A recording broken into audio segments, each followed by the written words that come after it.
Dragon Ball Super seems to be a little more criticized as opposed to Dragon Ball Z.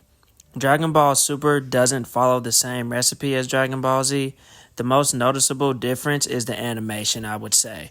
Super started rough on the animation side, but was corrected somewhat later in the series. The animators from Z, like Masaki Sato, were not working on Super, so that could explain the style change. I personally think Super should go with Shintani moving forward, the guy who did Broly character designs. Those designs flow so much smoother as opposed to the rough beginning of Dragon Ball Super. I don't believe that we'll have that old school, clean, crisp animation that Dragon Ball Z used to present. Mainly like the Cell saga, like Goku versus Cell. That fight was just animated amazingly. The animation isn't the only flaw that seems to be criticized with Dragon Ball Super. The overall flow of Super story is just different than Dragon Ball Z. The Z sagas were longer and built up suspense and had you wondering more. In Super, the better arcs were the ones that were longer, like Goku Black and the Tournament of Power. Goku Black arc had mystery as to how there was an evil Goku, and Tournament of Power had us wondering what the new transformation was. Ultra Instinct was foreshadowed, which made it more desired to be seen by the fans.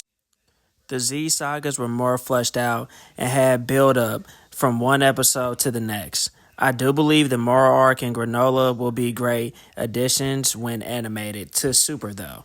Finally, I believe Goku's character being different rubs people the wrong way.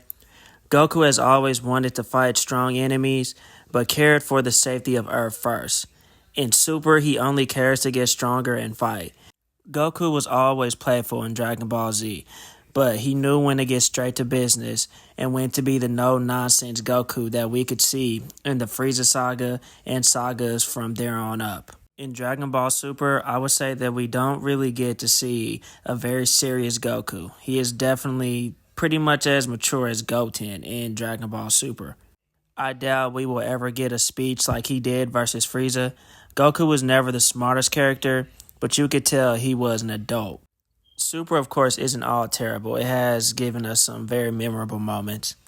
One thing that I do commend Super on is the character growth that it has given to Vegeta. Like, Vegeta is definitely still no nonsense and straight to business, but you can tell that he's not the ruthless villain, killing machine that he used to be. He actually even feels bad and even tries, I would say, to repent in further arcs like the Moro arc and even the Granola arc. Super isn't all bad, but it just goes a different route than Dragon Ball Z, which is why I feel people have a problem with it. All in all, it's still Dragon Ball, and the fan still watches it. With so many complaints on Dragon Ball Super, it can only get better. But that's just my opinion on what Dragon Ball Super is missing or versus Dragon Ball Z. But that's just what I think. Let me know in the comments if you agree or disagree. Until the next time, see you later.